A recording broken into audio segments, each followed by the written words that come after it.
Hey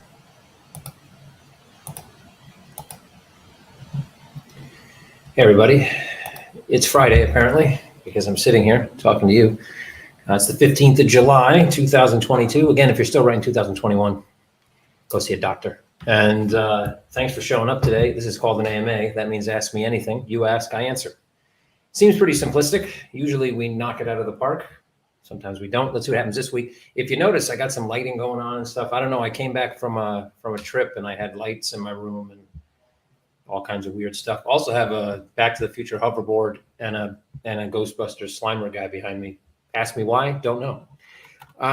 So here we go, I'm jumping right in. We already got some questions on the board, so let's not waste any time. Good morning, Kevin. Well, good morning to you, good afternoon to me, and good evening to somebody else, I guess. I don't know where everybody is. Let's see. Have you looked into Lago Finance that is building on Cadena? They're building a bridge to ETH and an algo stable. Both make me nervous as, and I'm assuming that's AF, which for all us adults in the room is as fuck. But anyway, back to the question. They're building a bridge sheet. So I haven't looked into Lago Finance, to be honest. I've heard of them though, and I've heard of the pursuit of bridging. I've also heard the pursuit of bridging, through many other sources, not just Lago Finance. I mean, obviously the term algo stable right now to anybody who's been in crypto longer than, a half a second is going to be nerve wracking. Terra, obviously, algorithmic stablecoins are going to be a future of crypto. They make a lot of sense.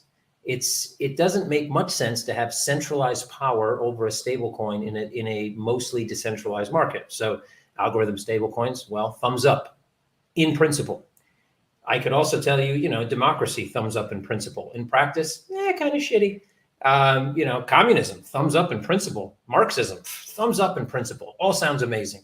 In practice, well, not really. And you can just go look at a history book to figure that one out. So I would say that any bridging, especially, well, to be honest, it doesn't matter if it's centralized or decentralized.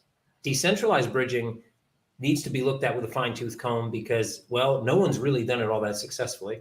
And when it comes to centralized bridging, well, that you have a clear risk factor, which is whoever is controlling the bridge. So this isn't to say anything bad or good, for that matter, about Lago Finance. But no, I haven't looked deep enough. To be honest, I think a lot of that stuff is too nascent. Centralized bridging, I think, as long as you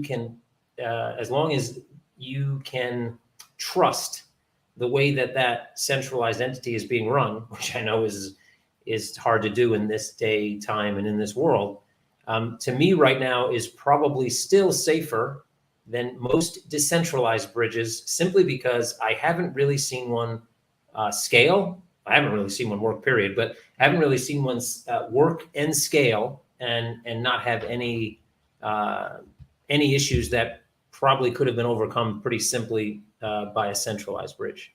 And I think there's ways to de-risk on the centralized side anyway. Anyway, moving on. Hey, Kevin, your thoughts on not your keys, not your coins. Are our funds safe in Coinmetro? Okay, those are two questions. I'll start with the former. I think the not your keys, not your crypto, not your coins argument is short-sighted, immature, and kind of, to a certain extent, just dumb. And I'll tell you why. I don't agree much with what comes out of Coinbase, just like I don't agree much what comes out of Binance. But I have to say that I just saw a tweet from Brian Brooks, and he talks about this saying. Well, it basically says that UI in crypto still sucks for the average person. It's too difficult. People don't know how to do it. And because of that, it hurts adoption. But it also helps people lose money because they don't know what they're doing. And I think he's right. And I think the way we overcome that is by creating UX and UI that people can understand and navigate easily. The only way to do that really is through some form of centralization. But I do think it's important that you have a choice. Now, imagine this: back in the days of Wells Fargo running, wagons across the U.S. with gold from California all the way to New York, those stagecoaches used to get robbed all the time. It got to the point where people stopped depositing gold with banks because they just left it at home because they figured, well, I don't have that much gold. Who's going to come and rob me?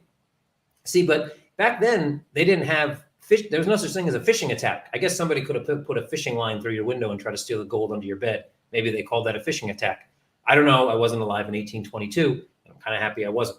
But right now, with the way technology is, yeah, having your keys gives you potentially some sense of security. But even the most savvy crypto individuals get phished, get spearphished. They lose their information. They log into the wrong website. They don't pay attention, and they type it. They connect their wallet to a service that, well, is just trying to steal their assets. It happens. It may not happen as much as the newbies. It happens for newbies all the time. And so I think definitely for people new in the market and those that aren't technically savvy, not your keys, not your crypto doesn't make any sense. For those that are savvy enough and are willing to take the risk of centralizing their entire security on themselves, have at it. You know, if you want to get a home insurance policy for your house for 10 million and stuff all your cash in, old cereal boxes and stick it in your basement, fucking amazing for you. Have at it, do it. Most people don't do that. Why? They just put their money in the bank because, well, they're secured. They have the FDIC, or there's ombudsman or whatever. There's some form of generalized security, not security, but insurance. And I think with centralization, we might not be at the point yet where we have like an ombudsman or an FDIC type insurance across the spectrum in crypto. But we're getting more and more insurance policies in the mix through custodians like BitGo, Firebox, etc.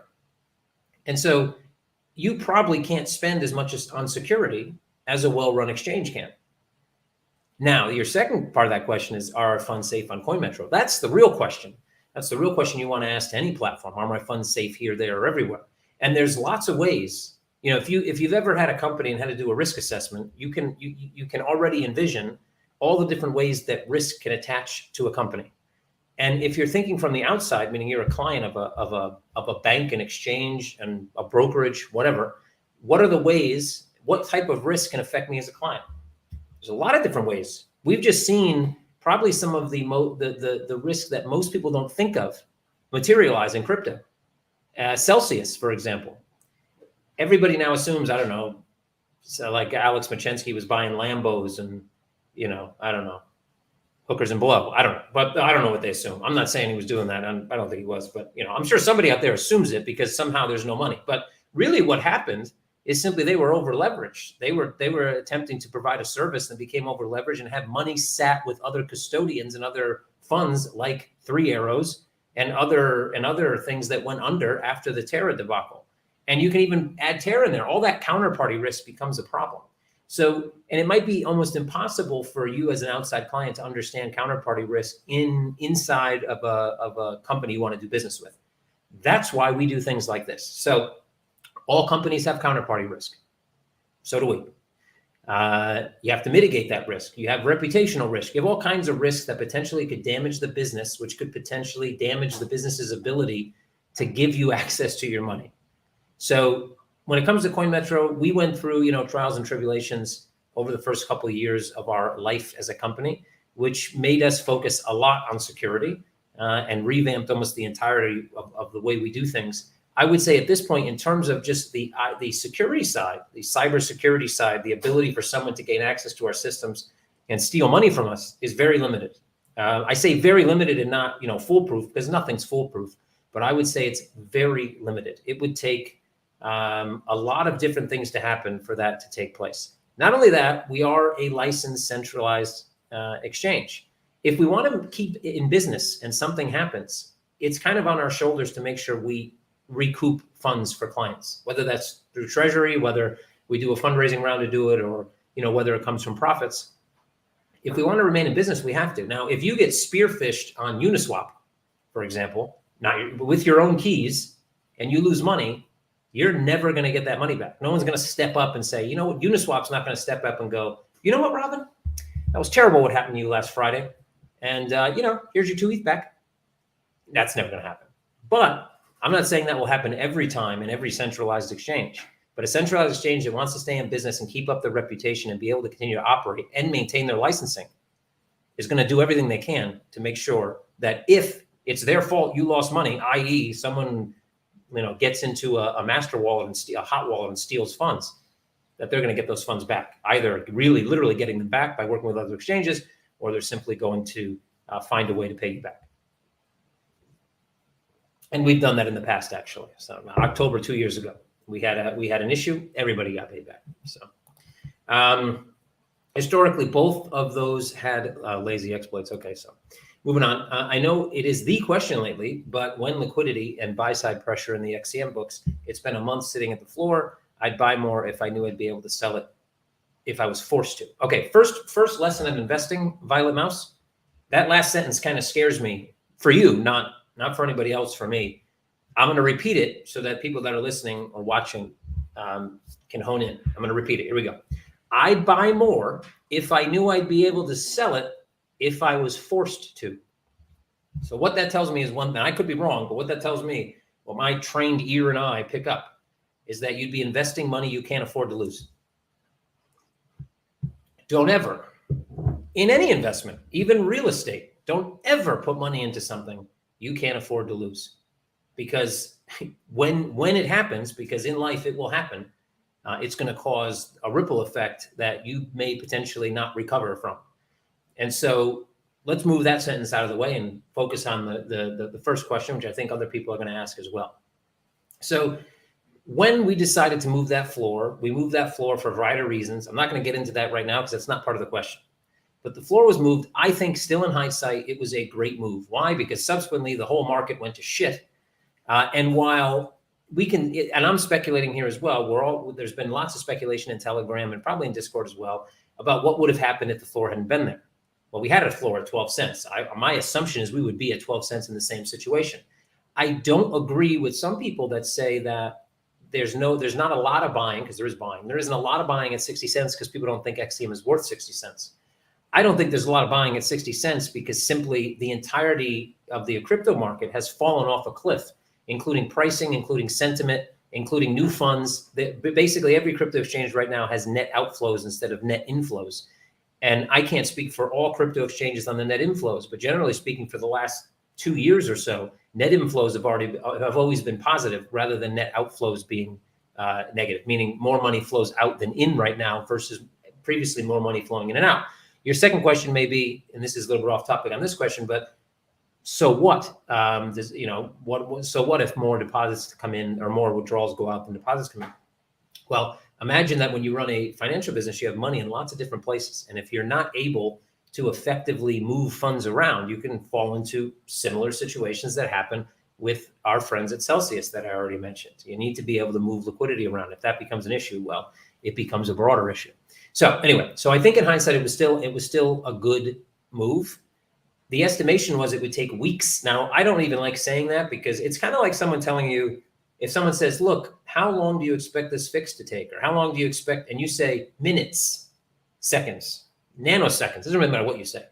Well, that could be 1 billion nanoseconds. It could be 1 billion minutes. It could be 7,000, days. It doesn't really give you an answer. When I say weeks, this is going to sound like a funny answer, right? You know how when a kid is born, you always say how many weeks old they are? If anybody's a parent, you know how this works. It's like, how old's your son? 33 weeks. Who the fuck goes around? I don't go around saying how many weeks old I am. That shit would sound ridiculous. And I'd feel way older than I actually am. I'm 2,600 weeks old. Fuck, nobody says that. It's usually at 36 months for some reason. Parents start saying 3 years. Why is that? I have no idea. I'm sure there's some reason. I don't know what it is. Not a pediatrician. And for the matter of this question, it doesn't really matter. My point is to say, when I say weeks, I think we're somewhere in the range of, from 1 week, literally, because no one knows what's really going to happen in terms of market sentiment and other things, to maybe up to 12 weeks. And the reason for that is that there's a few things that we have already done. There's some few things that we're working on. There's a few things we haven't started working on yet, but are in the plan.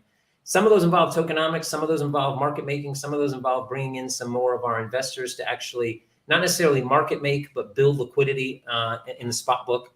And some of those things involve just general marketing, getting more people in the door.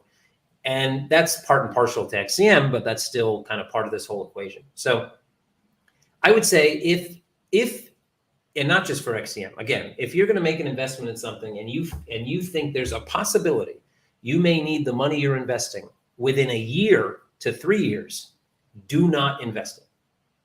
That's it. And that's probably a stupid thing coming from a guy who's trying to get you to buy XCM, but that's the reality. You do not want to put capital, especially in a volatile market, especially in a market right now that's in a downturn that, everybody has a crystal ball. Some people say it's going to take a year. Some people say it's going to take 6 months. Some people say it's going to take 3 years for the market to turn around. All of them could be wrong. But, the guy that says 3 years could be right. So you should be ready for that. Hi, Kevin. When will the THT Mars rewards be displayed on XCM staking page? Only having KDA, UST, and Flux with zero does not look great. Are there any additional Mars rewards coming up? So, hey, Michael, thanks for the question. So THT on Mars has been live in the background. Now, funny thing about THT on Mars, sorry. I was discussing this internally, actually running that thing at a small loss right now. And the reason for that is partially of the halvening. I hate that word. When the fucker halved. How's that? But anyway, when that happens, plus obviously the price is less than it used to be. So the cost of running nodes, I think we run over 200 nodes at this point, is now pretty heavy.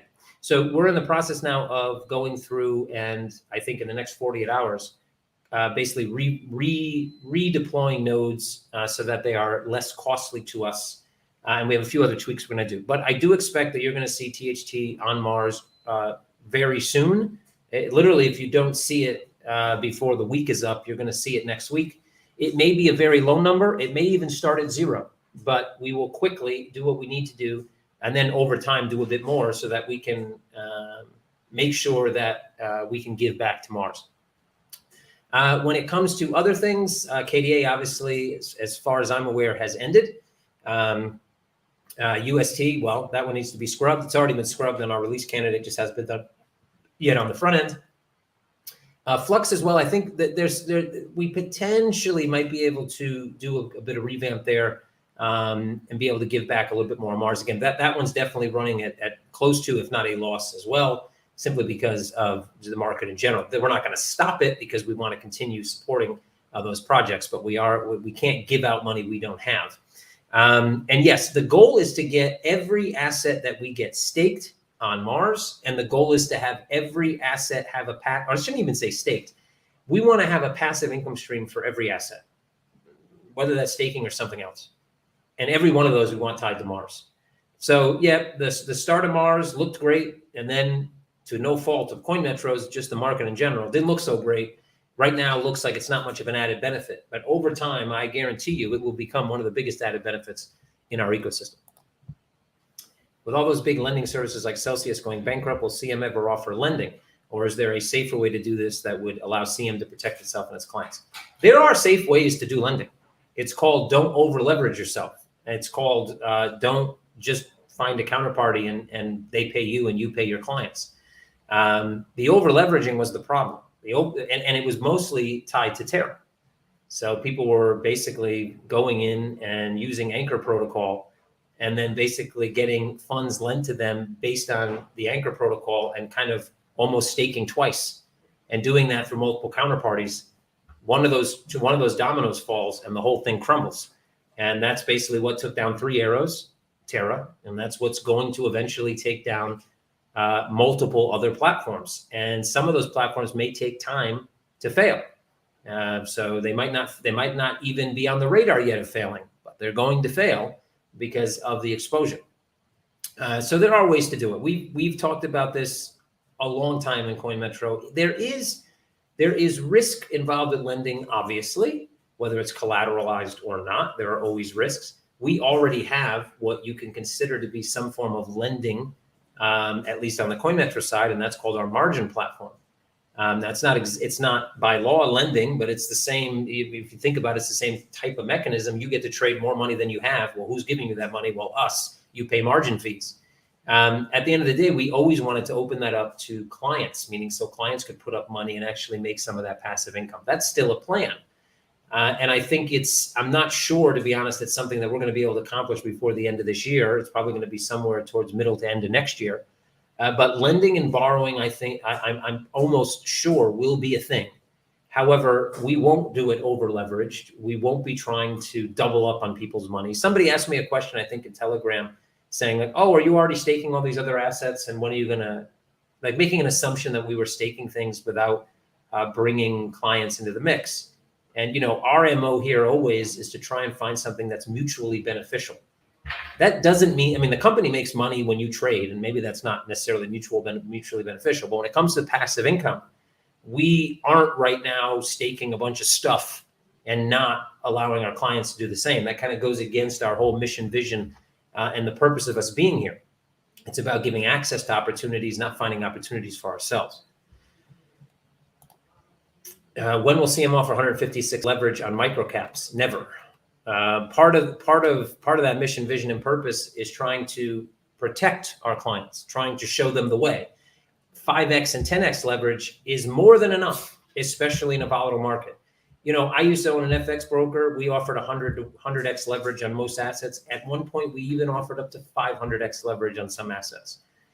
But you're talking about a market that, in general, maybe not nowadays, in general, is less volatile. And thus, people that are using those leverage services understand a little bit more. I can't say entirely everything, but they understand a little bit more about the mechanics. 150x leverage in crypto is suicide. Credit is a great thing if you know how to use it. It's a terrible thing if you don't. And that's why in many countries around the world, mainly US, UK, and probably Australia, for example, Canada, Mexico now probably, and some of the other emerging middle-class economies, people, you know, over leverage themselves all the time on credit. And then they come and ask for bailouts. In the US right now, there's a big fight over please pay my college debt, because, you know, why not? I mean, I knew I was taking on the debt. I knew what it would cost. I guess at the time I didn't do the math, but now I did the math and it's horrible, and please pay it for me. Credit, again, when used correctly, is great. In crypto, if you think you need 150x of credit to make money, bro, you're doing it wrong. Hey, Kevin, any discussions on increasing the monthly deposit threshold, ACH, dry powder? Yeah, I like the dry powder, hashtag dry powder. Thank you, Crypto Junkie.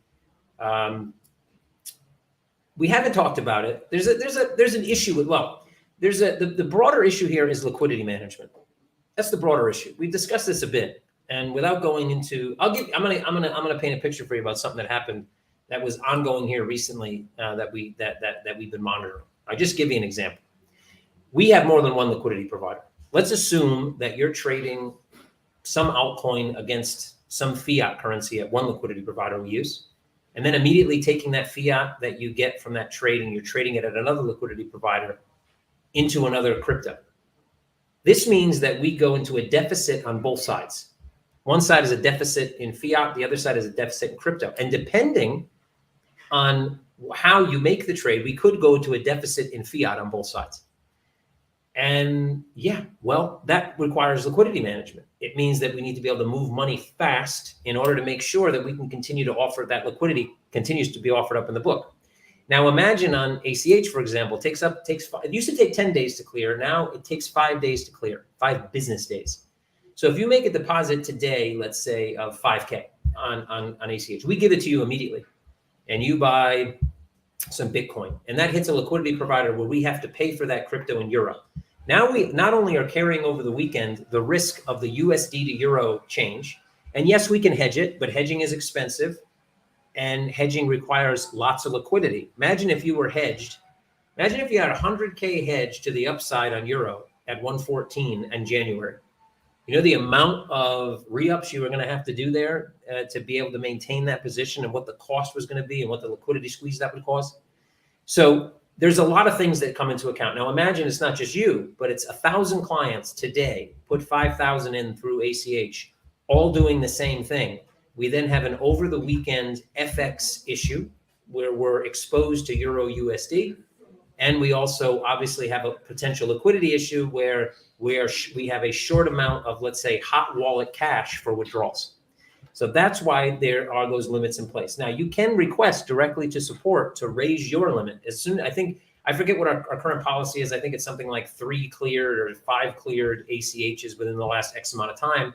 They can raise your limit. So you can talk to them, see what they say. Over time, we want to reduce those. We want to increase, those limits. But right now, considering the market, considering net outflows, all these different things, it's difficult for us to do. It wouldn't be smart. It may put us into a situation where, I don't want to be the guy that has to come on here one Friday and go, we're going to have to limit withdrawals for 2 weeks. I don't want to be that guy. And I don't ever pretend, I don't ever envision me being that guy. But doing things like this that may seem benign can escalate to me having to be that guy. And I don't want to be that guy. Can you give us an update on the Mexican office and CM businesses in the U.S.? Sure, Michael. Mexican office next week should be pretty much ready to roll. Kitchen, we were waiting on kitchen to be finished in the cafeteria area. We were waiting on carpeting and lighting. I think carpeting and desks to be installed. Carpeting, desks, and kitchen all this coming week. There may still be some lighting, but generally speaking, there's lighting already. It's just auxiliary lighting or extra lighting, or maybe some of the, meeting rooms or something. So it should be it should be usable by the end of next week. In the UAE, we finally got a message back from VADA, the Virtual Asset Regulatory Authority, this week. I was planning to travel there before heading to Mexico later this month, but it looks like that's probably not going to be needed. I'll probably travel there in September. We'll probably see the next news around UAE in September, probably mid to end of September. So bullish on Coinmetro. Hey, Deep Philippe, nice to see you. Let's smash the like button. Yeah, thank you. I always forget to say smash the like button, but please smash it. Don't break it though, because then you won't be able to press it next week. So, lightly smash or love tap, or I don't know what the cool kids are saying nowadays. What websites you use for general non-crypto focused financial news? That's a really great question. None. I usually try to watch. I watch a bit of Bloomberg, maybe some, mainly Bloomberg, I guess, on TV a little bit every day, maybe 10, 15 minutes. When I used to be a trader, I used to have connections to news streams, and so I don't have those anymore. We do have a connection to the TIE. If you want it for both crypto and non-crypto, man, you should check out the TIE, the TIE.io. They have an amazing system. It's kind of like the Bloomberg for crypto, but it also brings in non-crypto news as well. And I think they may even have some type of free service for retail traders. But I websites, and in general, if you're a trader, websites and or watching things on TV is a waste of time, because you just get front run all the time. So, and nowadays, I look at news throughout the day, but I can't say I look at any one specific thing with any more kind of credibility or whatever in my own eyes than anything else. But check out the TIE. I think that might, if you're looking for something, that might work for you. New lighting in the office, appreciate that. Again, I showed up and it was here. I just turned it on. Hopefully I turned it on correctly. I think I did. At first I was really orange, and then I adjusted the white light that's obviously in front of me. I think it all worked out. I don't know. Nice unicorn. Hope it represents Coinmetro. I don't know if that's a unicorn. I'm pretty sure that's a colorful donkey. And I hope it doesn't represent Coinmetro then. I don't want to be a colorful donkey. Hey, it's not a unicorn. I'll bring it over here to see. See, it's got 2 ears. Yeah. I'm pretty sure this is just because I'm Mexican, and it might just be a bit racist. I don't know. I have no idea, to be honest. I don't remember how it showed up. I think there was a birthday party once. Maybe it was my birthday party and somebody gave me, I don't know. But anyway, it's in the office now and it's colorful, and we think it looks good in the background, apparently. It's Trojan horse. No Trojan horse. There's nothing in there, actually. You can see that the to fill press here is still there. Yeah. It's actually in English, which is weird. I guess this is an Estonian copy of a Mexican piñata. The euro has fallen below parity to the USD. Yep. How long do you see it? How low do you see it going? How can Europeans protect their wealth? Maybe by converting everything to USD or US bonds. Well, look. What's causing this is not going to last forever. That's not to say it's not going to last for a bit of time. I've talked about on the show, I don't know how many times, about when there's a crisis, traditionally people run to the dollar. Well, here you go. Obviously, the U.S. is in pretty much the same crisis. They're a little disconnected from some of the crisis, which is mainly Ukraine, Russia. The rest of the crisis, though, is pretty global, right? You don't necessarily see a vast difference between the macroeconomic indicators in the US versus Europe versus UK, et cetera. Where you see a difference is kind of the effect of supply chain when it comes to food, when it comes to oil and natural gas, all that stuff coming out of Russia and Ukraine. And so as long as that conflict goes, Europe's going to be a bit worse off than the US. Now, the US isn't in a great position either, but there's no other currency. No one's going to put their money into pounds. Nobody's running to the Australian dollar. They used to run to the Japanese yen and the Swiss franc. But the Swiss capitulated to the Patriot Act, so everybody hates them now, way back in the day. And the yen, well, the yen is the yen. It's basically been in the same situation it has been for 40 years. And they have 30, 40 years, and they haven't really done anything to improve the situation. So the dollar is once again king when it comes to crises. That's going to maintain. How low can it go? Well, if you asked me if it was going to go to parity just a couple months ago, I would say, I'd probably flirt with it, but I don't think it's going to go to parity. Well, what parity and below, right? So now, once parity's been, I almost expected once parity was broken that we would see kind of a flash crash. I believe the lowest it's ever been was when the euro was originally basically put on the open market, and it was 78 cents, something on 77, 76, 78. My memory is not as good as it used to be, but something like that. That's on the cards. That's absolutely on the cards. Whether or not we get there is going to depend a lot more on macroeconomic indicators than it's going to depend on just the EU. If the world continues to suffer, the EU might suffer just a bit more because of those localized issues. But that also may mean that as the dollar suffers more, it's kind of found its price. Maybe what the market's telling us is Europe and the US are in the same shit show, so their currency should be worth the same. If that's the case, we're already there, right? Right now, the market seems to be telling me that it doesn't necessarily know where price should be. I think, it's definitely positive that we revisit. The markets love to revisit, supports, major support. And obviously, the issuance price of the euro is a major support. But I right now, I would say I don't expect it to get there. What can you do in the EU? Yep, definitely buying some exposure to USD. It might be a bit too late for that, but at least a hedge would be good. Obviously, crypto's still a great hedge, even at 20K. Well, if you bought at 60, I guess it's a pretty shitty hedge. But even now, it's still a good hedge. The question is really everybody's mind is what's going to happen in the near future and what's going to happen to pricing, what's going to happen to market sentiment. Market sentiment across the board is pretty shitty. The difference is that in traditional markets, people put money in there because it's almost just part of their natural kind of how things work, right? Your pension fund, your savings, blah, blah, blah. People just put money into equity markets because, well, that's what they've always done.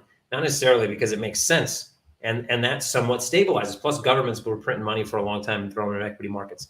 The scary thing is that governments haven't yet started quantitative tightening so much. We've been quantitative easing since, I had hair. That's a long time. And quantitative easing means that we were, pushing money into markets. We were printing money and pushing money into markets. Now we need to tighten. That means they need to draw down the amount of money they put into the bond markets, the amount of money they put into the equity markets. If they were to do that and start doing that in one fell swoop, yeah, that might actually push the euro higher, actually. So that might actually be some good news for this particular question. Any plans to collaborate with Offort? Offort, those are the guys, tokenized gold raised through Ignium. Am I wrong? I think I'm right. I haven't spoken to them about any type of collaboration. I don't really understand the whole tokenized gold thing. Maybe it's me. Maybe the guys at Offort want to have a call with me to explain to me why it's a good idea. I'd love to listen. I'm not saying it's a bad idea, but I'd love to get the sales pitch. But no, we haven't had a direct communication, to be honest. So no real, nothing real to say there. But I'm open to a communication. I'm open to a call. The price floor is keeping the liquidity away. It should be lowered or removed. Hey, John Doe, that's your opinion, and I respect that. I think that opinion is wrong for a myriad of different reasons. I think it's sentiment and overall lack of new money that's keeping people from buying more XCM or any other crypto for that matter. And if it's lowered or removed, it creates such a, basically anybody who bought at the floor knowing there was a floor now feels like, well, they've basically been slapped in the face and lied to. That creates reputational risk. It makes us, it should make you question every decision or anything we announce after that, because, well, maybe we'll just change our minds, even if it's to your detriment. You know, we're here as a collective to make sure that all of us, meaning not just the company, but all our clients in our community, better their financial lives. And if we're going to act as a collective, we can't simply make a change based on 3.5 weeks of unexpected, market movements. That would be very short-sighted, and I think would be a huge red flag for anybody coming to do business with us, to be honest. You said that algorithmic stables will be the future, but doesn't it look more like they will be essentially be outlawed in the US and EU due to the Terra fiasco? Well, look, no, I don't think they'll be outlawed. I think people overestimate or overcomplicate legislators, regulators, and how that whole process works. Legislators always come up with bullshit. That gets debated. Hopefully they bring people in to know what they're talking about. Eventually you come out with something that's a little less bullshit. That gets pushed through and gets enforced by the regulator. Then the regulator goes back to the legislative body to say, you know what, guys, we're getting a lot of feedback that this is bullshit. And in fact, it's not actually helping us do our job.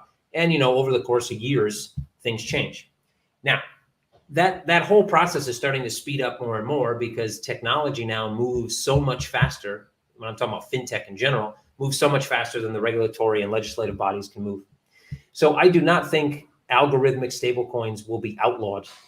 The reality is, even if they wrote some type of verbiage that said, some type of digital asset that's programmatically backed by blah, blah, blah, blah, blah, blah, can no longer be offered without, or whatever, then you're talking about tech, right? So, and I've done this little demonstration before, but I'll do it for you today, Mike. Let's say this is an algorithmic stablecoin that just got outlawed by the US and the EU. All right.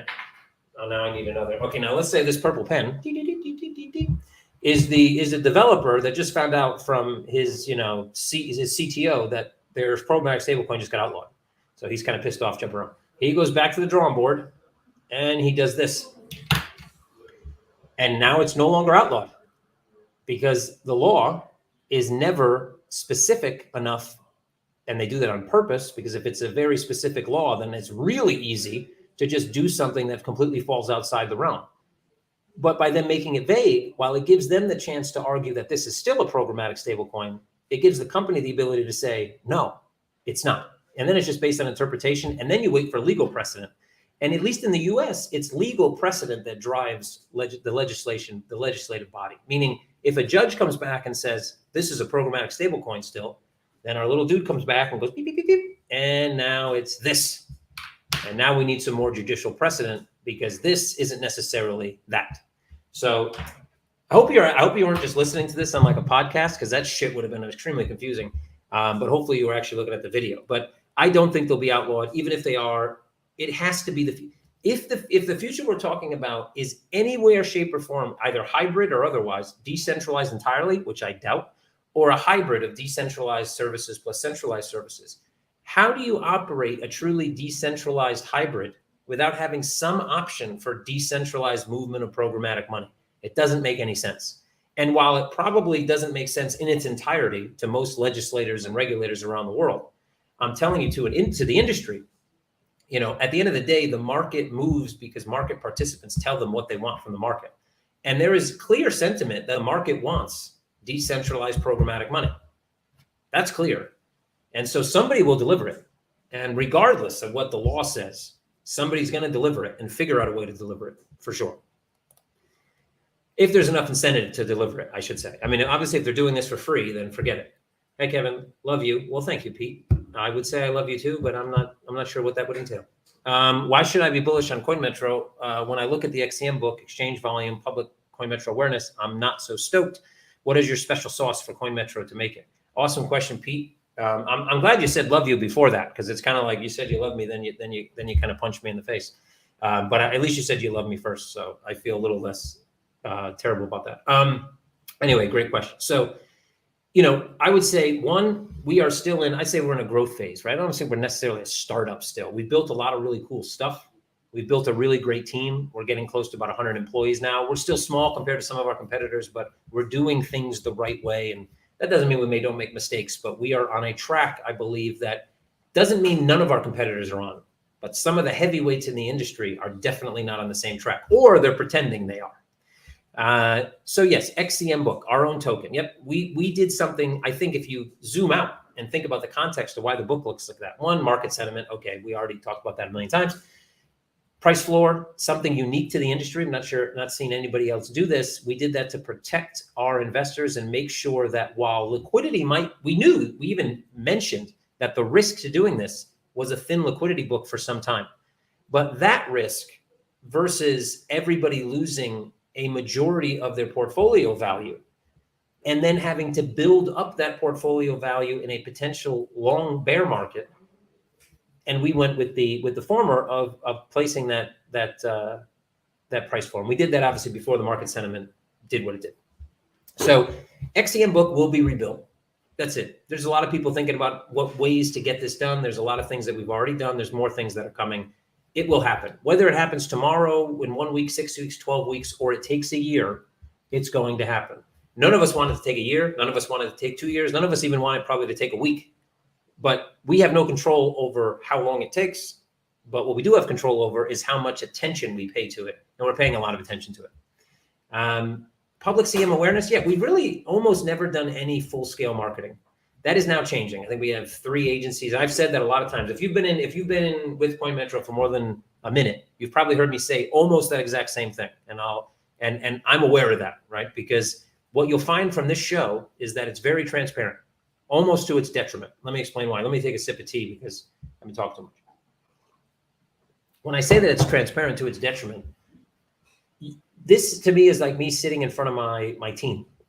And we talk about things. I'm the only one talking here. I get that. But you guys type, I talk, right?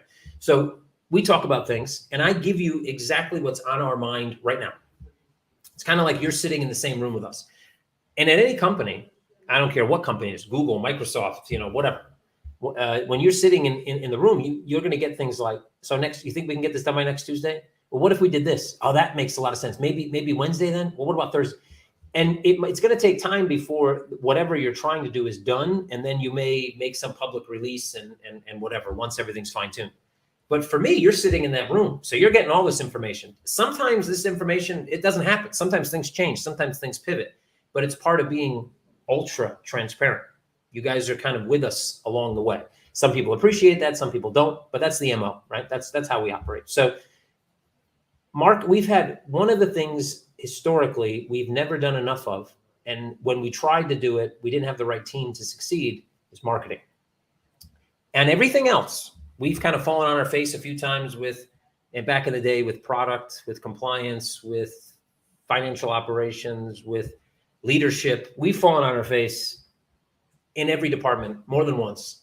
But we picked ourselves up and we got to the point now where most of that stuff is solid. That doesn't mean it's perfect, but it's solid. Marketing was still something that needed some help. And we now have more help and we have more structure. And we have, I think, 2 or 3 marketing agencies. We have internal PR and we have all these things just recently now are starting to kind of churn in the right direction. And so CM awareness will change. Just inevitably, that's going to change. Volume, yep. Obviously, with awareness, that changes as well, right?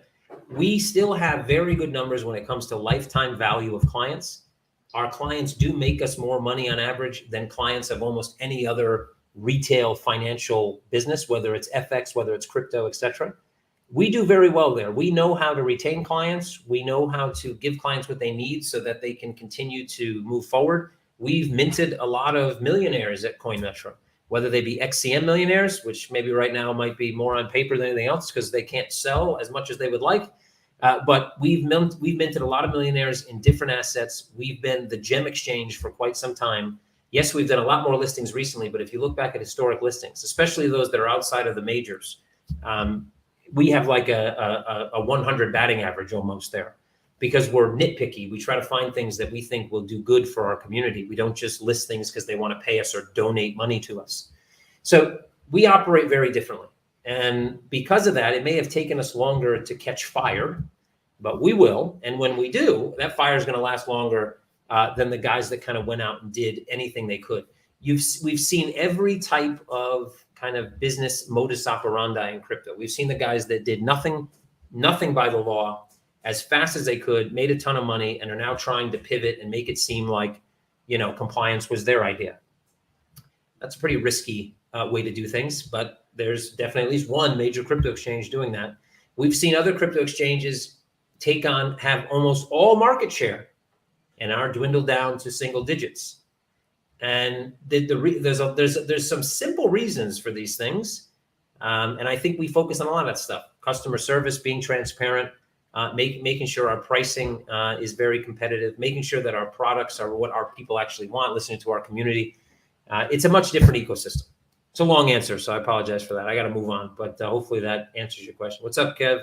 What's up, Metroids? Hey, Custom Toggle. Nice to see you, buddy. Are we getting a dust converter soon? We are. I've got some holdings under €1, and it just annoys me. We are getting a dust converter. I actually heard people talking about dust converting just the other day, actually. So, hey, Kevin, how is CM progressing on the Challenger Bank services?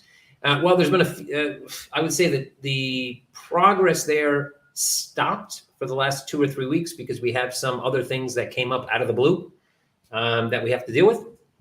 Once those are dealt with, we'll get right back on track. So we might be, a month behind where we thought, but the whole idea was end of Q3 into Q4, initial MVP, Q1, Q2 cards and all the other stuff. And I still think we can keep that general timeline. When next funding round, sir? Q1, Q2 next year, that's the target. What happened to your office? Blue color, green wall moved, and somehow you look sitting in Fraggle Cave. Fraggle, is that Fraggle Rock? I used to watch Fraggle Rock, I think, when I was a kid. I think I watched it. I remember the song. I could sing it right now, but I'm not going to. I don't know what happened in my office, actually. So the green screen went away. I don't even know where it went. I think somebody ate it. And then, yeah, all these different colors and stuff. This just was in my office when I came back from a trip. So I figured I might as well turn them on this week. Hopefully I turn them on correctly. Maybe they have a whole different use. I have no idea. But yeah, I think it's all right. I don't know. So yeah, not trying to be in the Fraggle Rock cave. Maybe I would want to be in the Fraggle Rock was pretty cool, I think, as far as I can remember. I don't know. I heard CM has enough money left for 1 year or a 1 year runway. Hey, Patrick, where'd you hear that? Love to know about it. Yeah, at current burn rate and current revenue, more or less. Yeah. That same amount of money roughly 3 months ago, 4 months ago would have meant a different runway. A year ago would have been a drastically different runway. So yeah, roughly that's about right.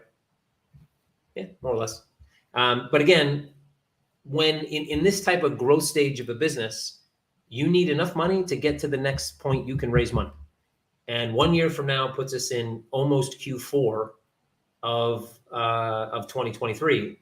And we plan on, sticking our hand out Q1, Q2. So good timing, if you ask me. Can't pull out any Litecoin from your platform. Scammer. This guy stand-up shorts. I don't know what the deal is with stand-up shorts. Can you? Of course, you can pull Litecoin out of the platform. I don't know why you can't specifically. I mean, there could be a myriad of reasons why you particularly can't pull out Litecoin. Maybe you're the scammer and we blacklisted you because you're defrauding grandmas in Nigeria. I don't know. Or maybe what it could be is that you're typing in your Litecoin address wrong, or you're typing in like your email address because you think it's a PayPal account. I don't know.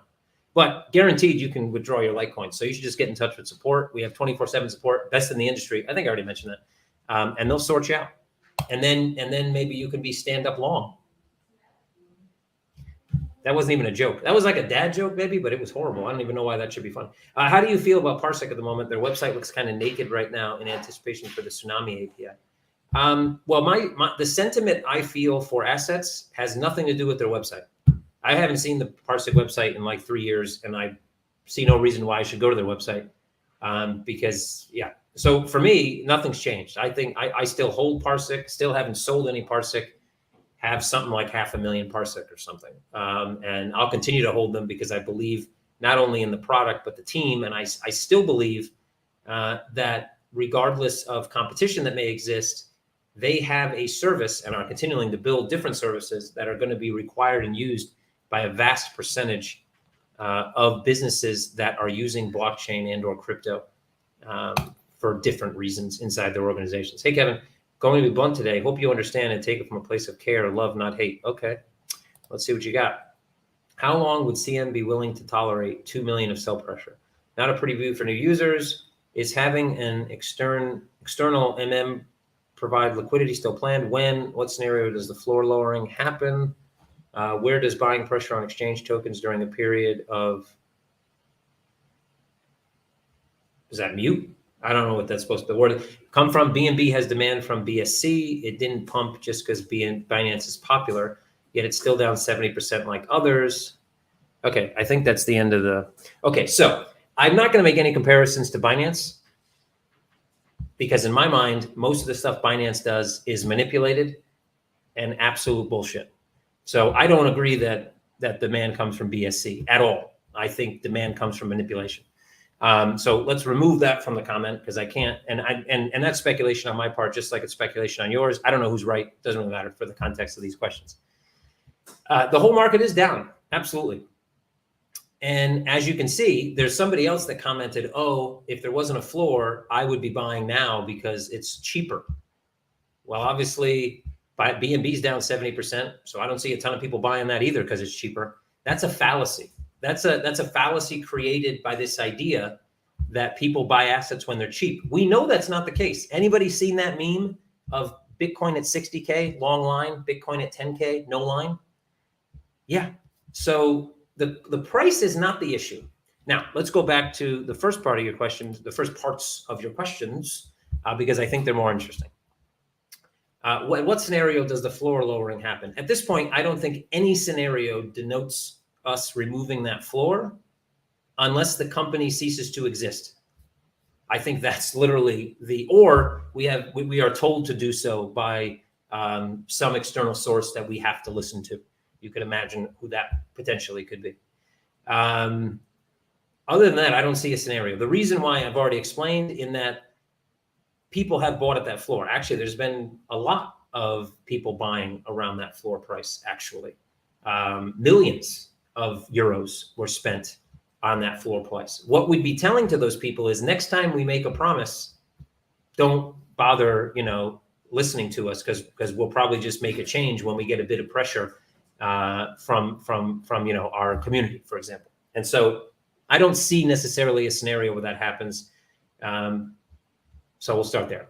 Is having an external MM provide liquidity? Yes, it is. But in the current situation that the book is in, it doesn't make much sense because basically it's one-sided risk, and one-sided risk doesn't make sense neither for the liquidity provider or for us who are putting up the assets for the liquidity provider. It's not a pretty view. Well, I'm not so sure. I think you need to put yourself in the shoes of most people coming in for the first time. They see that if they hold XCM, they're going to be able to get discounts. If they decide to buy XCM, they can buy it. There's nothing stopping them from buying it. And if they're buying it because a first-time user, because we don't necessarily advertise, well, we would never advertise XCM as a potential way to make money. We advertise XCM as a utility that can help you gain access to different services, et cetera, on the platform. And if that's your game when you come on as a new user, nothing's stopping you from doing it. And so I think it's not, quote unquote, not pretty for those that are looking at a price and want to sell, or didn't want to sell, but now think they have to because maybe they don't listen to these AMAs, maybe they're not involved so much in the community, and they think there's some major issue with Coinmetro because there's less liquidity on the buy side in the book. And I think we can do a better job about making sure people understand that there's two very different things. XCM and Coinmetro as a business are not the same thing. XCM is a product of Coinmetro. You can look at the XCM book just like you could look if, I don't know, margin platform had an error that was causing, I don't know, people to get logged out every 5 minutes. Hindrance doesn't look so great, but doesn't necessarily mean that Coinmetro has some major underlying issue because of that one product, and XCM is a product. So I absolutely know that sell pressure will go away. I know it. And I know it because it is inevitable, because there is no way that you can run, the formula to say that never goes away, but the company continues to operate. The only way it doesn't go away is that the company stops operating. But if that were to happen, it doesn't really make any difference either, because at that point, people would just attempt to go to Uniswap or wherever, make a liquidity pool and try to get out of the asset. And thus, in some decentralized exchange, that particular issue is not going to be an issue. The issue will be is that, well, price is going to go wherever it goes. And I think at that point, people would actually look back at the floor in very different way than they may be looking at it right now. So I've already talked about, there's multiple things that we're looking at. It's not just about getting liquidity in the book. It's about reducing sell pressure. It's about creating utility. It's about giving people another option of what they can do with XCM that they maybe can't stake. Maybe they staked $1 million. Some of those people may hold significantly more than $1 million, and thus they have nothing else to do with it. So they just stick it in the book. They don't understand market mechanics. They don't understand that that's actually not helping them achieve their goal. So anyway, there's lots of stuff in the works. Some of the stuff that's still kind of being debated. And I love the questions, and I appreciate you asking them. Any updates on the UA? I think I already gave one. What would you be stacking up in this bear market? Anything that I was stacking up previously, I would continue to stack now. Simple as that. This dollar cost average, basically, if you have a portfolio you liked, you should still like it. If you don't still like it, then you bought the wrong stuff to begin with. It depends. If you're a long-term investor, if you're a long-term holder, you're buying for the long term and you liked it at 10 and now it's 2, you should love it at 2.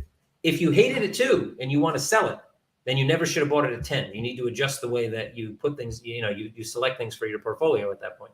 Does CM care or intend to react to the fact XCM is untradeable? I think I've reacted to that 500 times now. It's not untradeable. People buy and sell XCM every day. People buy XCM every day.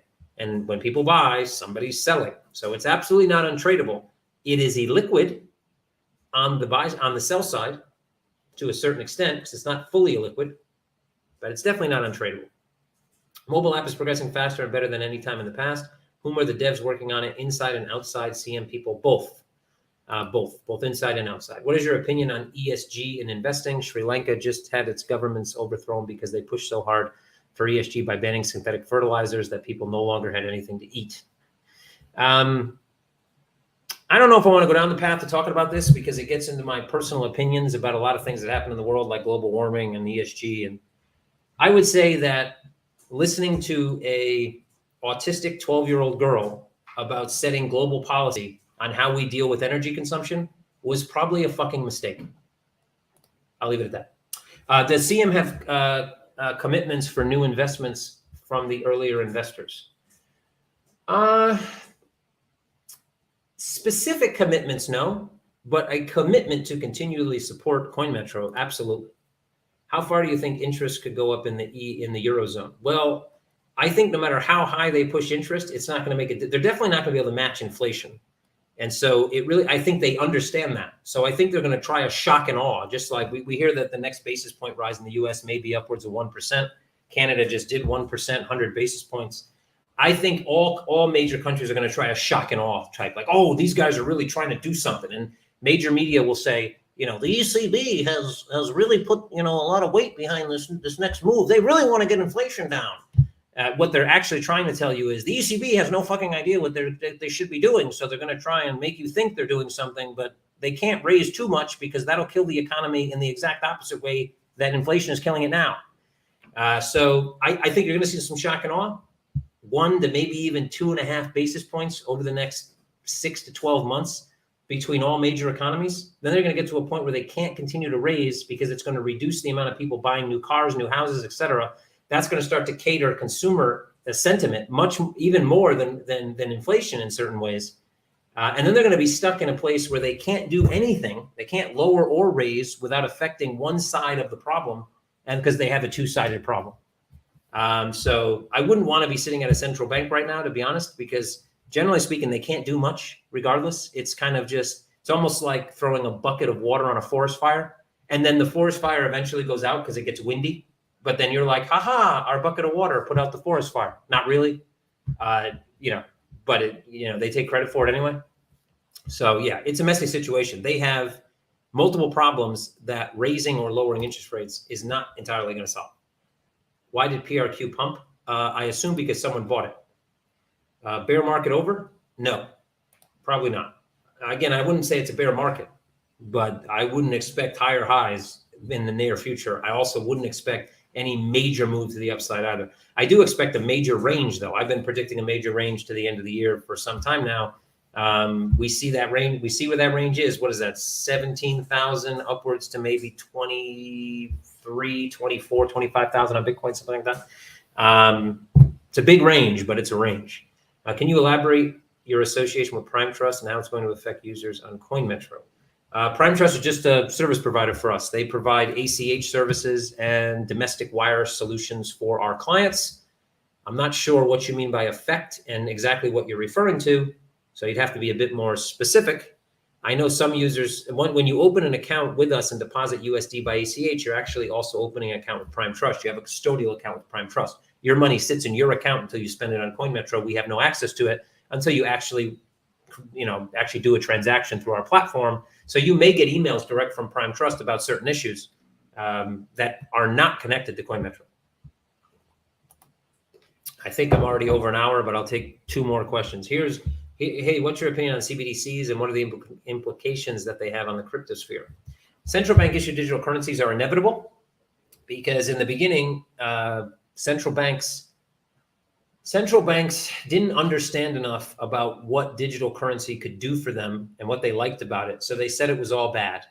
Then somebody had like a wet dream about being able to trace every money movement you do with your money, whether it's cash or any other means. Woke up in a cold sweat and said, oh my God, this is the best idea that we've ever had. Ran into a boardroom and explained, like everybody was five, that imagine if we had a ledger that's immutable that we can or cannot put public, and we could track every movement of everybody's money everywhere from not only a commercial, but to an actual individual level. And people's eyes got really wide and they were like, oh my God. And then, Lagarde went out and was like, CBDCs are amazing. Even though like 3 weeks prior, she said that, crypto was the devil or whatever. So CBDCs are inevitable. You will see those in every country for sure. They're just trying to figure out how they make it work. They're also trying to figure out how to make you think it's a good idea for you.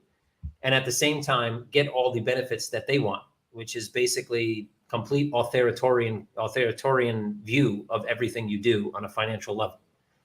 So what are the implications on crypto in general? Not much. I think, in fact, the implication is if we're able globally to make sure that we can give people a choice between a privately issued, let's say currency, even though I don't believe they're currencies, and a government issued one, we've already won.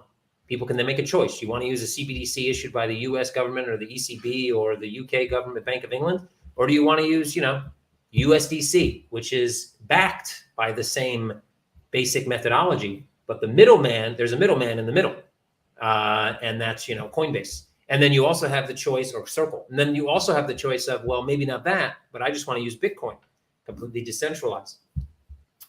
So implications, I don't think it'll have much. I think it could have regulatory implications if the legislators get a bit too overzealous and believe that they can pull the kind of sheepskin over the eyes of every individual in the world, telling them that CBDCs are better than crypto. If people start to believe that, it could have major implications. Because legislators may then apt to start to over-regulate or simply ban different pieces of the crypto sphere. I honestly don't think that's going to happen because we've seen progression when it comes to regulators. Maybe not every regulator. You notice I look behind me. I won't explain why. Nobody still has figured out who that mask is, by the way. That's still up for contention. Actually, somebody did figure it out, so they'll get the joke then. Kevin, I know you guys don't have any plans on being DeFi degens like Celsius, but what I'm wondering, if KDA develops a sound stablecoin, will CM be supporting that sort of ecosystem? Absolutely.